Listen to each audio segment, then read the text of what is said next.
দেশের প্রশ্নে আমরা সীমান্ত বাহিনীকে আরও আধুনিক ও সুসংহত করব ইনশাআল্লাহ। আমাদের সদস্যরা দেশপ্রেম ও পেশাগত উৎসর্গতায় সীমান্তে দায়িত্ব পালন করবে ইনশাআল্লাহ। আমাদের সীমান্ত রক্ষী বাহিনী শিকড় আমাদের স্বাধীনতার ইতিহাসে প্রথিত। একদিকে বর্ডারে শুভেন্দু অধিকারীর দাদাগিরি আর অন্যদিকে দিল্লির গোপন গোয়েন্দা সংস্থা রয়ের গোপন চাল। কিন্তু এইসব নোংরা খেলার সমাপ্তি টানতে ঢাকার টেবিলে এবার এক মাস্টার প্ল্যান সাজানো হচ্ছে, যা শুনলে সাউথ ব্লকের কর্তাদের রাতের ঘুম হারাম হয়ে যাবে। দেশের ভেতরের মাস্তানদের সাইজ করতে যিনি একদিন স্পেশাল ফোর্স র্যাব বানিয়েছিল, সেই লুৎফুজ্জামান বাবরকে এবার স্বরাষ্ট্র মন্ত্রণালয়ে ফিরছেন। এখনো আনুষ্ঠানিক কোনো ঘোষণা আসেনি ঠিকই, তবে শুধু তার নামের গুঞ্জনেই যেন সীমান্তের উপরে কাঁপুনি ধরিয়ে দিয়েছে। আর কাটা তার দিয়ে বাংলাদেশের মতো দেশকে এখন ডর দেখানোর মতো কোনো জায়গা নেই। বাংলাদেশের মানুষ কাটা তার ভয় পায় না, বুঝছেন? বাংলাদেশের সরকারও কাটা তার ভয় পায় না। আসসালামু আলাইকুম। পুরো ভিডিওটি সম্পূর্ণ দেখার অনুরোধ জানাবো, শেষ পর্যন্ত দয়া করে পুরো ভিডিওটি দেখবেন। খুবই গুরুত্বপূর্ণ একটা বিষয় নিয়ে হাজির হয়েছি, উপস্থিত হয়েছি আপনাদের মাঝে। প্রিয় দর্শক, সীমান্তে এখন কঠিন ভূমিকা পালন করছে বিজিবি সদস্যরা। তারা এখন কথা বলছে ভারতের চোখে চোখ রেখে। এতদিন তাদের মুখ বন্ধ করে রাখা হয়েছিল, তাদেরকে চুপচাপ থাকতে বলা হয়েছিল। কিন্তু বিএনপি সরকার ক্ষমতায় আসার পরে বিজিবিকে পূর্ণ ক্ষমতা দিয়ে দিয়েছে মাননীয় প্রধানমন্ত্রী তারেক রহমান। এরপর থেকেই কঠিন ভূমিকায় আমরা দেখতে পাচ্ছি বিজিবি সদস্যদেরকে। বিএসএফের অন্যায়ভাবে খুঁটি স্থাপন রুখে দিচ্ছে যেমন, ঠিক তেমনই চোখে চোখ রেখে কথা বলছে বিজিবি সদস্যরা সীমান্তে দাঁড়িয়ে এই সাহসী ভূমিকা, এর জন্য সকলেই ধন্যবাদ জানাচ্ছে বিজিবিকে। মানুষ বলছে এতদিনে আসল রূপে ফিরেছে বর্ডার গার্ড বাংলাদেশ। প্রিয় দর্শক শ্রোতা মণ্ডলী, এবারে আরও একটি ঘোষণা নিয়ে আসলো মাননীয় প্রধানমন্ত্রী তারেক রহমান। তিনি ঘোষণা দিয়েছেন সীমান্ত বাহিনীকে আরও আধুনিক ও সুসংহত করবেন। তিনি বলেছেন যাবতীয় যা দরকার আধুনিক যন্ত্রাংশ সব কিছু ব্যবস্থা করা হবে বিজিবির জন্য। মাননীয় প্রধানমন্ত্রী বলেছে অন্যায়ভাবে আর কোনো কিছু মেনে নেওয়া হবে না। এবারে কথা হবে চোখে চোখ রেখে ন্যায্যতার ভিত্তিতে। প্রিয় দর্শক শ্রোতামণ্ডলী, সার্বভৌমত্ব রক্ষায় এক চুল পরিমাণও ছাড় হবে না, স্পষ্ট জানিয়ে দিয়েছে মাননীয় প্রধানমন্ত্রী তারেক রহমান। বিজিবিকে নিয়ে, বাংলাদেশ বর্ডার গার্ডকে নিয়ে, বিজিবি সদস্যদেরকে কেন্দ্র করে তাদের উদ্দেশ্যে কী বার্তা দিল মাননীয় প্রধানমন্ত্রী, কি বললেন, আমরা সেটা দেখব, তারপরে কথা বলবো। দেশের প্রশ্নে আমরা সীমান্ত বাহিনীকে আরও আধুনিক ও সুসংহত করব ইনশাআল্লাহ। আমাদের সদস্যরা দেশপ্রেম ও পেশাগত উৎসর্গতায় সীমান্তে দায়িত্ব পালন করবে ইনশাআল্লাহ। আমাদের সীমান্ত রক্ষী বাহিনী শিকড় আমাদের স্বাধীনতার ইতিহাসে প্রথিত। 1971 সালের যেদিন চট্টগ্রামের কালুরঘাট বেতার কেন্দ্র থেকে শহীদ রাষ্ট্রপতি জিয়াউর রহমান স্বাধীনতার ঘোষণা দিয়েছিলেন, সেদিন সেনাবাহিনীর সাথে তদানীন্তন ইপিআরের সদস্যবৃন্দ বেতার কেন্দ্রে দায়িত্বে নিয়োজিত এক থেকে গৌরবময় ইতিহাসের সাক্ষী হয়েছেন এবং মহান মুক্তিযুদ্ধের সূচনা লগ্ন থেকে সেনাবাহিনীর সাথে অবিস্মরণীয় অবদান রেখে চলেছেন। পরবর্তীকালে শহীদ রাষ্ট্রপতি জিয়াউর রহমান সীমান্তরক্ষী বাহিনীকে সুসংহত করতে বিশেষ গুরুত্ব আরোপ করে অবকাঠামোগত উন্নয়ন এবং প্রয়োজনীয় সংস্কার কাজ করেন। সেনাবাহিনী থেকে যোগ্য ও মেধাবী অফিসারদের পেশনে প্রেরণের সংখ্যা বৃদ্ধি করা হয়। 1978 সালে এই বাহিনীর ইতিহাসে সবচেয়ে বড় ঘটনা হল সামরিক কায়দায় নতুন করে পুনর্গঠিত করা। পূর্বের উইংসমূহকে পরিবর্তন করে ব্যাটালিয়নে রূপান্তর করা হয়। দুটি নতুন ব্যাটালিয়ন সংযোজন করে বাহিনীর সংগঠনকেও পরিবর্ধিত করা হয়। দীর্ঘ সংগ্রামের পর আজ জনগণের রায় নির্বাচিত সরকার দেশ পরিচালনা করছে। দেশের প্রশ্নে আমরা সীমান্ত বাহিনীকে আরও আধুনিক ও সুসংহত করব ইনশাআল্লাহ। আমাদের সদস্যরা দেশপ্রেম ও পেশাগত উৎসর্গতায় সীমান্তে দায়িত্ব পালন করবে ইনশাআল্লাহ। বাংলাদেশের স্বাধীনতা যুদ্ধে এবং স্বাধীনতা পরবর্তী দেশ গঠনে সেনাবাহিনীর রয়েছে উজ্জ্বল ইতিহাস। সেনাবাহিনী আমাদের সার্বভৌমত্বের প্রতীক। আমি মনে করি পিলখানার এই মর্মান্তিক ঘটনা ছিল আমাদের সার্বভৌমত্বকে নস্যাৎ করার একটি অপপ্রয়াস। পিলখানার ঘটনার পরিক্রমায় আমাদের জাতীয় নিরাপত্তার কাঠামোর দুর্বলতা ফুটে উঠেছে। তাই বহির্বিশ্বের সাথে তাল মিলিয়ে আমাদের জাতীয় নিরাপত্তার কাঠামোকে আরো আধুনিক, সময় উপযোগী এবং শক্তিশালী করা প্রয়োজন অবশ্যই, এবং এ লক্ষ্যেই আমাদের সরকার কাজ করবে ইনশাআল্লাহ।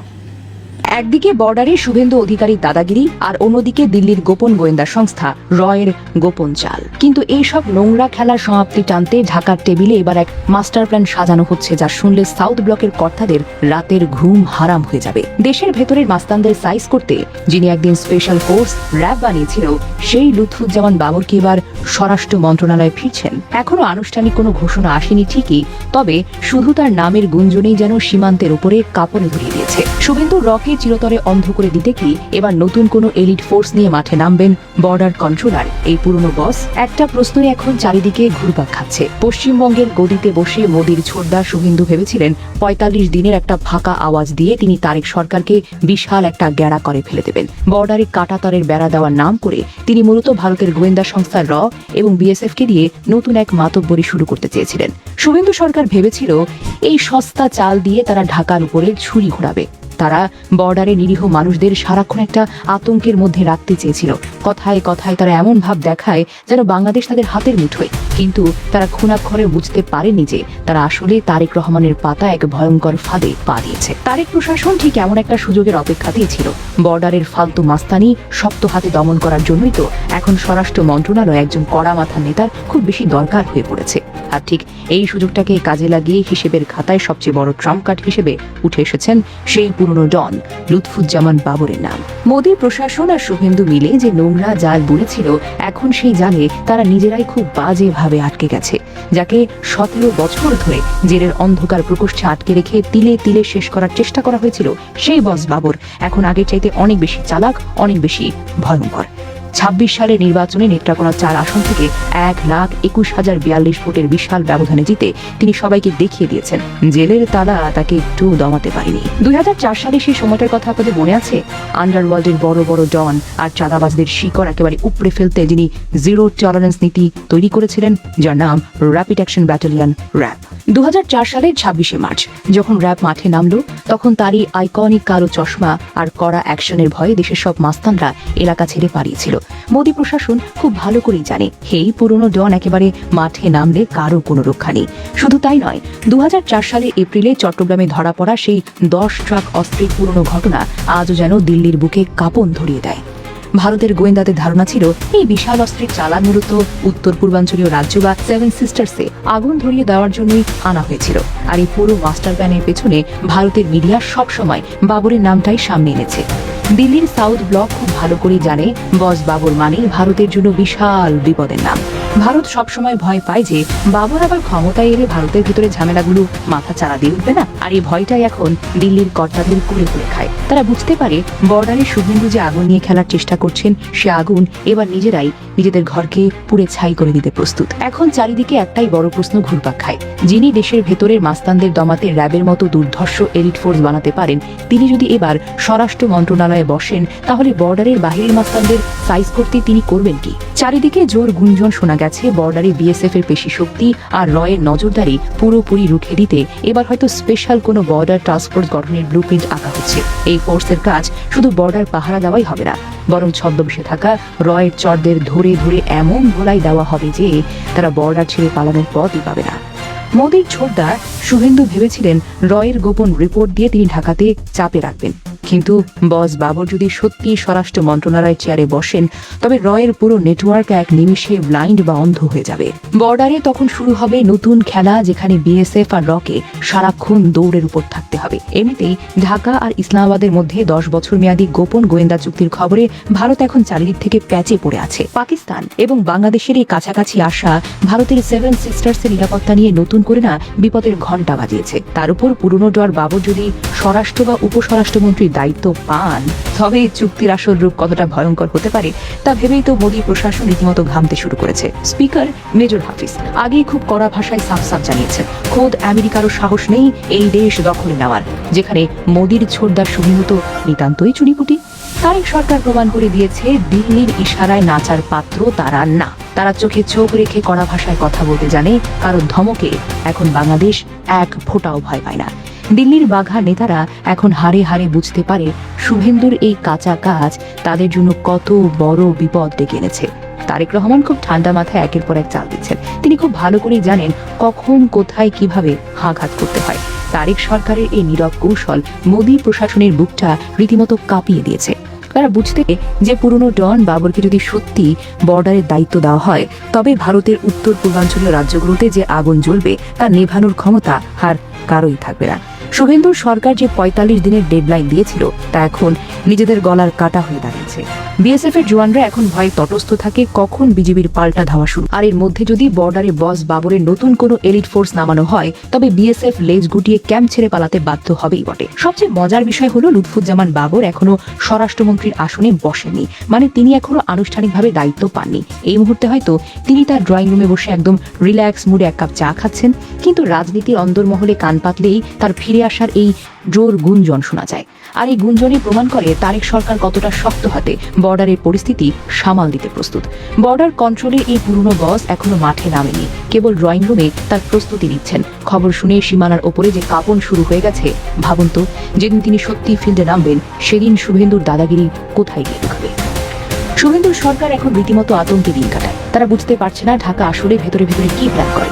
বর্ডার কন্ট্রোলার এই পুরনো মাস্টার মাইন্ডটাকে খুব ভালো করেই জানেন কিভাবে সাপের বিষ দাঁত ভেঙে ফেলতে হয়। রয়ের যেসব এজেন্ট ছদ্মবেশে সীমানার এপারে ঢুকে তথ্য পাচার করার ফন্দি আছে, তাদের ধরার জন্য বস বাবর যে জাল বিছাবেন তা থেকে বের হওয়া কিন্তু একেবারেই অসম্ভব। তারেক রহমান এবং বস বাবরের এই জুটি দিল্লির সাউথ ব্লকের জন্য এক চরম দুঃস্বপ্ন হয়ে দাঁড়িয়েছে। মোদী প্রশাসন এখন বুঝতেই পারে না তারা ভুল মানুষের সঙ্গে পাঙ্গা নিয়ে ফেল।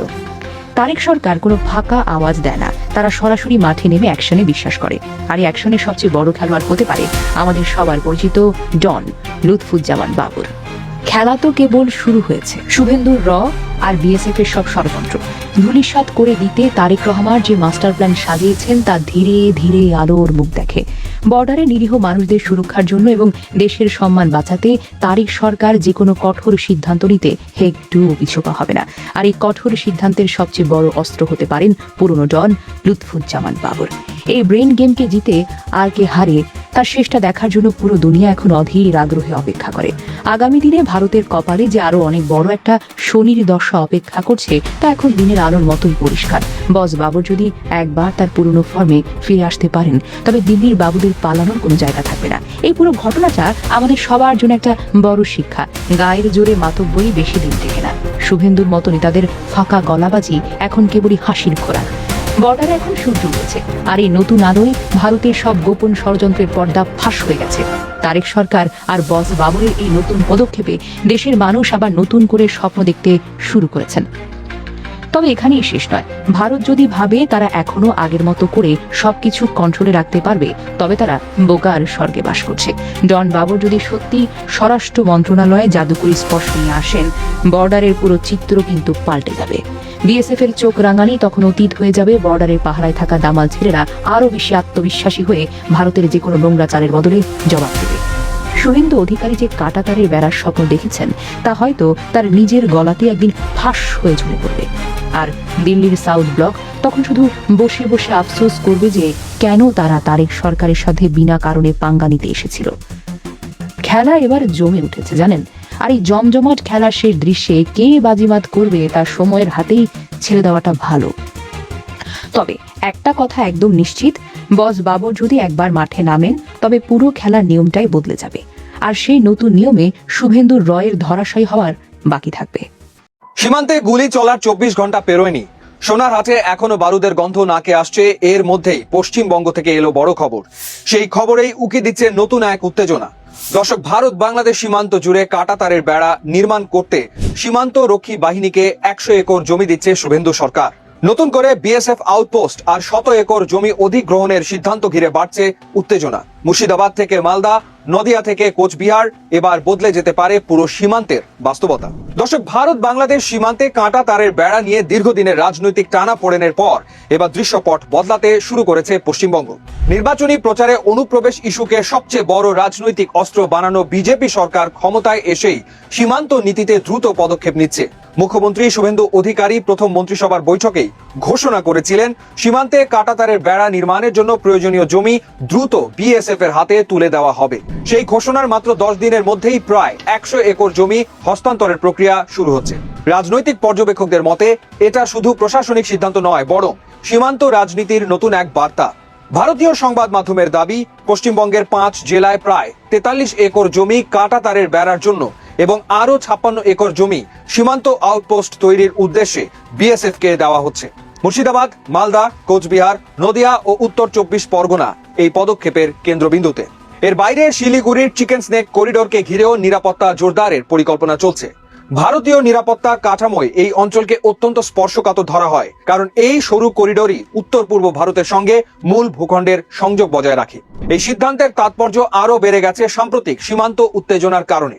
মাত্র একদিন আগেই সিলেট সীমান্তে বিএসএফ এর গুলির জবাবে পাল্টা গুলি চালায়। সেই ঘটনার 24 ঘন্টা না পেরোতেই পশ্চিমবঙ্গ সরকারের এই বড় পদক্ষেপ কার্যত স্পষ্ট বার্তা দিচ্ছে যে ভারত এখন বাংলাদেশ সীমান্তে নজরদারি ও নিয়ন্ত্রণ আরো কঠোর করতে যাচ্ছে। সীমান্ত রাজনীতিকে এবার নিরাপত্তা ও জাতীয়তাবাদের প্রশ্নে আরো তীব্রভাবে সামনে আনছে বিজেপি।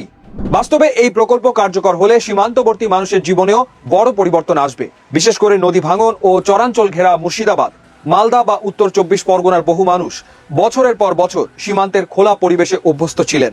নতুন কাঁটাতারের ফলে কৃষি জমিতে যাতায়াত, গবাদি পশু চড়ানো কিংবা স্থানীয় যোগাযোগ ব্যবস্থায় বিধিনিষেধ বাড়তে পারে। প্রশাসন অবশ্য আশ্বাস দিচ্ছে চাষাবাদের জন্য আলাদা প্রবেশ ব্যবস্থা ও নিরাপত্তা নিশ্চিত করা হবে। কিন্তু সীমান্তের বাস্তবতায় সাধারণ মানুষ প্রায় নিরাপত্তা তল্লাশি, সময়সীমা ও চলাচল নিয়ন্ত্রণের মুখে পড়েন। ফলে স্থানীয়দের একাংশের মধ্যে ইতিমধ্যেই উদ্বেগ তৈরি হয়েছে। দর্শক, সবচেয়ে বড় বাস্তবতা হলো এই বেড়া শুধু সীমান্ত নয়, দুই বাংলার দীর্ঘ সামাজিক ও মানবিক সম্পর্ককেও আরো কঠিন করে তুলতে পারে। সীমান্তবর্তী বহু পরিবার আত্মীয়তা, ব্যবসা কিংবা কৃষি কাজের মাধ্যমে দুই পাশে নির্ভরশীল। অতীতের কাঁটাতারের অভাবকে কেন্দ্র করে যেভাবে অনুপ্রবেশ, চোরাচালান কিংবা অবৈধ বাণিজ্যের অভিযোগ উঠেছে, তেমনি সীমান্তবাসীর একাংশের জীবিকাও এই অনানুষ্ঠানিক অর্থনীতির সঙ্গে জড়িত ছিল। ফলে নতুন নিরাপত্তা বলয় সেই অর্থনৈতিক চক্রেও বড় ধাক্কা দিতে পারে। রাজনৈতিক বিশ্লেষকরা মনে করছেন বিজেপি সরকার এই পদক্ষেপের মাধ্যমে একদিকে যেমন নিজেদের নির্বাচনী প্রতিশ্রুতি বাস্তবায়নের বার্তা দিচ্ছে, অন্যদিকে জাতীয় নিরাপত্তা প্রশ্নে কঠোর অবস্থানেরও প্রদর্শন করছে। বিশেষ করে পূর্বতন সরকারের বিরুদ্ধে জমি না দেওয়ার অভিযোগকে সামনে এনে বিজেপি এখন দেখাতে চাইছে তারা প্রশাসনিক বাধা সরিয়ে দ্রুত কাজ করছে। এতে সীমান্ত রাজনীতিতে বিজেপির অবস্থান আরো শক্ত হতে পারে। তবে দর্শক, বাস্তবতা হচ্ছে পুরো ভারত বাংলাদেশ সীমান্তে এখনো প্রায় 456 কিলোমিটার এলাকায় কাঁটাতারের কাজ অসম্পূর্ণ। কোথাও জমি অধিগ্রহণের জট, কোথাও নদীপথ বা ভৌগোলিক বাধা এই প্রকল্পকে আটকে রেখেছে। বিশেষ করে পদ্মা ও অন্যান্য নদী ঘেঁষা এলাকায় সীমান্তের ভৌগোলিক পরিবর্তন প্রায়ই বেড়া নির্মাণকে জটিল করে তোলে। ফলে প্রশাসনিক সিদ্ধান্ত যত দ্রুতই আসুক, পুরো সীমান্তকে কাঁটাতারের আওতায় আনতে এখনো বড় সময় ও বিপুল অর্থ ব্যয় প্রয়োজন হবে। কিন্তু প্রতীকী অর্থে এই সিদ্ধান্ত ইতিমধ্যেই বড় রাজনৈতিক বার্তা হয়ে উঠেছে। সীমান্ত এখন শুধু নিরাপত্তার প্রশ্ন নয়, বরং ভারতীয় রাজনীতিতে জাতীয়তাবাদ, অনুপ্রবেশ, নাগরিকত্ব ও আঞ্চলিক রাজনীতির কেন্দ্রীয় ইস্যুতে পরিণত হয়েছে। আর পশ্চিমবঙ্গের নতুন সরকারের এই পদক্ষেপ সেই রাজনীতিকেই আরো তীব্র ও দৃশ্যমান করে তুলছে। তবে দর্শক, পশ্চিমবঙ্গ সরকারের চাপিয়ে দেওয়া কাঁটাতারের সিদ্ধান্ত কি আলাদা করতে পারবে দুই বাংলার মানুষকে? তার চেয়েও বড় কথা, তারেক রহমানের সরকার যে বার্তা দিচ্ছে দিল্লি নয়, পিন্ডি নয়, সবার আগে বাংলাদেশ, সেই প্রশ্নেও পশ্চিমবঙ্গ সরকারের পদক্ষেপ বাড়াবাড়ি। আর এই বাড়াবাড়ির ফল যে মোটেও ভালো হবে না, তার উদাহরণ বিজিবির পাল্টা গুলি। শেষ পর্যন্ত শুভেন্দুর দেওয়া চালের মোড় কিভাবে ঘুরিয়ে দেয় তারেক রহমানের সরকার, এখন সেটি দেখার বিষয়। বাংলাদেশ এবং পাকিস্তানের সঙ্গে থাকা 6000 কিলোমিটার সীমান্তকে সম্পূর্ণ দুর্ভেদ্য করার জন্য ভারত স্মার্ট নিরাপত্তা গ্রিড বা স্মার্ট ওয়াল নির্মাণের ঘোষণা দিয়েছে এবং ঘোষণাটা দিয়েছেন দেশটির কেন্দ্রীয় স্বরাষ্ট্রমন্ত্রী অমিত শাহ। কি থাকবে আসলে স্মার্ট ওয়ালে? মূলত যারা আসলে অবৈধ অনুপ্রবেশ করতে যাবে তারা আসলে অটো ডিটেকশনের আওতায় পড়ে যাবে, তারপরে বিভিন্ন লেয়ারে লেয়ারে তাদেরকে আইডেন্টিফাই করা হবে, শাস্তির আওতায় আনা হবে। উদ্যোগ ভালো তাদের দিক থেকে, কিন্তু প্রশ্ন হচ্ছে তারা হঠাৎ করে সীমান্ত নিয়ে এতটা সিরিয়াস কেন হয়ে গেল? তাদের মনে হচ্ছে কিনা যে সবাই আসলে তাদের দেশে ঢোকার চেষ্টা করবে? যদি সেটাই হয়, তাহলে বাংলাদেশ তাদের সীমানাটাকে, অর্থাৎ আমরা আমাদের সীমানাটাকে কতটা সুরক্ষিত রাখতে পারছি? জি। দেখুন, আন্তর্জাতিক সীমানা সংক্রান্ত যে প্রোটোকল আছে সেই নিয়ম নীতির তোয়াক্কা না করে একতরফাভাবে ভারত যেভাবে সীমান্তে কাঁটাতার নির্মাণ করেছে, আমি একটু আগে বলেছিলাম যে বাংলাদেশের সাথে ভারতের সীমান্ত পৃথিবীর ষষ্ঠ দীর্ঘতম সীমান্ত। জি। এটা 4096 কিলোমিটার। তো এই 4096 কিলোমিটারের মধ্যে প্রায় 3200 কিলোমিটার কিন্তু কাঁটাতার তারা অলরেডি নির্মাণ করেছে। তো এটা আন্তর্জাতিক বর্ডার প্রোটোকলে মানে সম্পূর্ণ এটা বেআইনি। আচ্ছা। কারণ দুই দেশের মধ্যে যেই শূন্য লাইন থাকে, শূন্য লাইন থেকে 150 গজের মধ্যে কোনো কনস্ট্রাকশন করা আন্তর্জাতিকভাবে না, ওরা যদি ওই জিরো লাইন বা নোম্যান্স ল্যান্ড মাথায় রেখেই তারা তাদের দিকে যদি প্রাচীর দেয়, সেটা কি লঙ্ঘন হবে? সেটা তো তারা দিতে পারে নাকি আমাদের সঙ্গে আলোচনা করতে হবে? ম্যান্ডেটরি এটা? এটা আপনার আলোচনা করতে হবে, এটা আলোচনা করতে হবে, কারণ এটা আপনার আন্তর্জাতিক অঙ্গনে যে হিউম্যান রাইটস ডিক্লারেশন আছে, ইন্টারন্যাশনাল হিউম্যান রাইটস ডিক্লারেশন, তারপরে ইউএন চার্টার, তারপরে আপনার international civil and political rights, এগুলোর মধ্যে বলা আছে যে আপনার জিরো লাইনের 150 গজের পরেও যদি কোনো কনস্ট্রাকশনে যেতে চায়, আচ্ছা। একটা বাইল্যাটারাল নেগোসিয়েশনে যেতে হবে, তারপরে আপনি কনস্ট্রাকশনে যেতে পারবেন। তো এগুলোর বাইরেও একটা যে হিউম্যান এথিক্স মিনিমাম একটা নীতি, আমি একটু আগে আপনাকে বলছিলাম যে আমরা human beings are animal but rational animal. এখন এটা হিউম্যান রাইটস এর যেরকম ভায়োলেশন, ভারতের যে অ্যাগ্রেসিভনেস আমরা দেখছি, তারা কাঁটাতার কিন্তু সুন্দরবনের ভিতর দিয়েও দিবে, তারা মার্শিল্যান্ডের মধ্যেও দিবে, যেখানে ওয়াটার বডি সেখানেও কাঁটাতার দিবে। দেখা যাবে যে এনিম্যাল এই কাঁটাতারের কারণে এরা মুভমেন্ট তাদের রেস্ট্রিক্টেড হয়ে যাচ্ছে, আচ্ছা। ফিশের আপনার মুভমেন্ট রেস্ট্রিক্টেড হয়ে যাচ্ছে। তো কোনো অ্যানিমেলের জন্যই কিন্তু এরকম ইন্টারন্যাশনাল বাউন্ডারি দিয়ে তাদের চলাচল বন্ধ করার কথা না। এটা অ্যানিমেল রাইটেরও বাইরে, হিউম্যান রাইট তো আমি বাদই দিলাম। তো এটা বাংলাদেশের জন্য আমাদেরকে এখন টিট ফর টেট নীতিতে যাওয়ার সময় এসছে। আমরাও এইগুলো নিয়ে আমাদেরকে প্রথমে আপনার আমাদের কূটনৈতিক মহলে আন্তর্জাতিক কূটনীতিতে এগুলোর সিস্টেম আছে। আপনার এই ধরনের ঘটনায় রাষ্ট্রদূতকে ডেকে আপনার তার কাছে এটার প্রটেস্ট করা, জি। এরপরে যদি ওরা না মানে তাহলে এটা নিয়ে আমরা কিন্তু ইন্টারন্যাশনাল কোর্ট অফ জাস্টিসে যেতে পারি, জি। কারণ এটা আন্তর্জাতিক ভাবেই তখন তারা একটা ইয়ার মধ্যে পড়বে, বিধিনিষেধের মধ্যে পড়বে। চমৎকার। বিধিনিষেধের মধ্যে হ্যাঁ, পড়বে। আমি একটু মেডিসিন পলাশ এই বক্তব্যটা মোহাম্মদ কামরুজ্জামান খুব চমৎকার করে বললেন যে টিট ফর ট্যাটের দিকে যেতে হবে। টিটটা আসলে কি হতে পারে? আমরা আন্তর্জাতিক ফোরামে কথা বলতে পারি, তাদের রাষ্ট্রদূতকে তলব করতে পারি, আইসিজে যেখানে মানে একটা বড় ক্রিমিনাল কোর্ট থাকছে, ইন্টারন্যাশনাল জাস্টিস যেখানে হয়, সেখানে আমরা আপিল করতে পারি। কিন্তু কথা হচ্ছে ভারত তো এই কাজ পাকিস্তানের সাথেও করছে, চীন সীমান্তে তারা আগে থেকে করছে। তাহলে বাংলাদেশ, পাকিস্তান, চীন তারা ধরো বাংলাদেশ করলো না, তারা কি যেতে পারলো না আন্তর্জাতিক পর্যায়ে? তারা কি আসলে? না, প্রথম কথা হলো যে চীন সীমান্তে এটা করছে না। জি। চীন সীমান্তে তো তারা আমাদের এখানে গুলি করে, চীন সীমান্তে গুলি খেলেও তারা কথা বলে না। জি। এটা হলো একটা জিনিস। দেখেন না, একটা জিনিস খেয়াল মানে প্রথম একটা জিনিস মাথায় রাখা দরকার যে এই যে আন্তর্জাতিকভাবে আমরা বলতে পারি আমাদের যে হিউম্যান ইন্ডেক্স যেটা আমরা বলছিলাম, জি। ভারতের থেকে অনেক উন্নত। বাংলাদেশের একটা গ্রামের মধ্যেও আপনি পাকা টয়লেট আছে, কিন্তু ভারতীয়রা এখন পর্যন্ত তো বাংলাদেশের মানুষকে মাঠে পায়খানা করার জন্য ভারতে যাবে? এটা একটা জিনিস মাথায় রাখতে হবে। বাট ঘটনাটা কেন হচ্ছে? ঘটনাটা হচ্ছে দেখেন, আপনি বিজেপি 91 লক্ষ লোককে তারা বাদ দিয়েছে পশ্চিমবঙ্গে, আসামে প্রায় 20 লক্ষ। এই লোকগুলোকে তারা বলছে বাংলাদেশি বলে তারা এই রাজনীতিটা করেছে। এখন এদেরকে কি করবে? এদের ব্যাপারে তো একটা সিদ্ধান্ত তারা নিতে হবে, কারণ তারা জানে এই ভোটগুলো মমতার একটা গেলে মমতার একটা ভোট বাড়বে। কাজে তাদের হাতে একটাই অপশন আছে, সেই অপশন হলো বাংলাদেশে ছেড়ে দেয়া। এখন এই কারণে তার কিন্তু এই কাটাতারটা করতে হবে। এতদিন বলেছে সাপ দেবে, কুমির দেবে, মানে আমাদের আপনি বলছেন বন্ধু হলে হাতটা বাড়াও, কিন্তু আপনি বর্ডারে সাপ দিচ্ছেন, কুমির দিচ্ছেন, এটা হলো একটা ব্যাপার। দ্বিতীয়ত আপনি দেখেন আমাদের যে বর্ডারটা মানে এই যে হাসিনা রেজিমে আমরা যেভাবে করেছি, ওরা একতরফা গুলি করেছে। আমরা আমাদের লোকদেরকে প্রতিবাদ করি নাই, আমরা বলেছি এরা চোরা কারবারি, এরা সন্ত্রাসী, এরা মানে খারাপ লোক, মাদক, এরকম নানাভাবে বলেছি আমরা, কিন্তু কোনো প্রতিবাদ কেন তারা গেছে, তাদের যাওয়া উচিত না, আমরা প্রতিবাদ করি নাই। এই যে জায়গাটা থেকে বাংলাদেশ কিন্তু ঘুরে দাঁড়ানোর চেষ্টা করছে। আপনি গত কয়েকদিনের মিডিয়াতে যেটা আমি আগে বলেছি, সময়ের অভাবে আমি আর এটা রিপিট করছি না। দ্বিতীয়ত হলো যে এই যে তিস্তা ব্যারেজ, পদ্মা ব্যারেজের মতো ঘটনাগুলো বাংলাদেশ ঘটছে, এবং আপনি জানেন যে আমাদের যে লালমনিরহাটে আমাদের যে একটা স্থাপনা আমরা করছি, আচ্ছা, এবং আমার হাতে সময় নেই, আপনি শুধু আমাকে একটা বিষয় একটু বলুন, তাহলে আলাপটা শেষ হবে। তিস্তা ব্যারেজে যাবো না। সেটা হচ্ছে যে যদি পুশব্যাকের কাজটা তারা শুরু করে, আমরা কি করতে পারি? পুশব্যাকের কাজ করতে গেলে আমাদের যেটা দরকার, আমরা কারোর সাথে যুদ্ধ করতে চাই না, বাট যুদ্ধের প্রস্তুতি থাকা আমাদের দরকার, নাম্বার 1। নাম্বার 2 হলো যে আমাদের সীমান্তরক্ষী বাহিনী যারা আছে, বিজিবি, তাদেরকে আমরা সচেতন করতে পারি। সবচেয়ে বড় যে কাজটা আমাদের আনসার আছে এবং আমাদের সীমান্তের যে মানুষ আছে, সেই মানুষদেরকে আমরা সচেতন করতে পারি, যে তারা যেন সচেতন করে। এবং আপনারা দেখেছি গত কয়েকদিনে যে সমস্ত ঘটনা ঘটেছে, বিজিবির আগে কিন্তু এই দেশ ওখানকার মানুষ গিয়ে তারা প্রোটেস্ট করেছে। এবং রৌমারি পদুয়ার ঘটনা আপনার মনে আছে, সেখানেও কিন্তু প্রথম প্রতিরোধটা যে করেছিল এই যে একটা ছেলে যাকে মানে ওখানে ধরেছিল, সে ভুল একটা জায়গা দেখিয়ে দিয়েছিল। আমাদের ডিফেন্সের প্রধান জায়গাটা কিন্তু ওইখানে।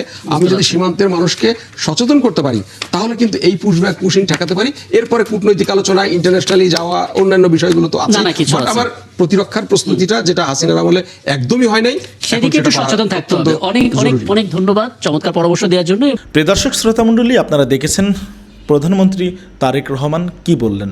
মাননীয় প্রধানমন্ত্রী যে কথা বলেছেন, যেই বক্তব্য দিয়েছেন, সেই বক্তব্যকে কেন্দ্র করে আপনারা কি বলতে চান সেটি অবশ্যই কমেন্টে উল্লেখ করে জানাবেন আপনারা। প্রিয় দর্শক শ্রোতামণ্ডলী, মাননীয় প্রধানমন্ত্রী দেখিয়ে দিয়েছে তিনি একজন প্রকৃতপক্ষে দেশপ্রেমিক এবং সার্বভৌমত্বের রক্ষায় তিনি যে এক চুল পরিমাণও ছাড় দেবে না, তার প্রমাণ কিন্তু ইতিমধ্যেই তিনি দিয়েছেন বিজেপিকে পূর্ণ ক্ষমতা দিয়ে। আপনারা ইতিমধ্যে দেখেছেন সীমান্তে কীরকম ভূমিকায় রয়েছে, শক্ত অবস্থানে বিজেপির সদস্যরা। বিএসএফকে কঠিনভাবে জবাব দিচ্ছে তারা। প্রিয় দর্শক শ্রোতামণ্ডলী, এটি দেখে আপনাদের কি বলার রয়েছে? সীমান্তে আর নীরব নেই বাংলাদেশ। ভারতের কপালে চিন্তার ভাঁজ। মাননীয় প্রধানমন্ত্রী তারেক রহমান যে নির্দেশনা দিয়েছে বিজেপিকে, সেই নির্দেশনা নিয়ে এখন কঠিন চিন্তায় রয়েছে ভারত। ধন্যবাদ দিতে চাই মাননীয় প্রধানমন্ত্রীকে, বিজেপিকে এরকম শক্ত অবস্থানে নিয়ে আসার জন্য। ভালো থাকবেন, আপনারা আপনাদের মতামত জানাবেন। আল্লাহ হাফেজ।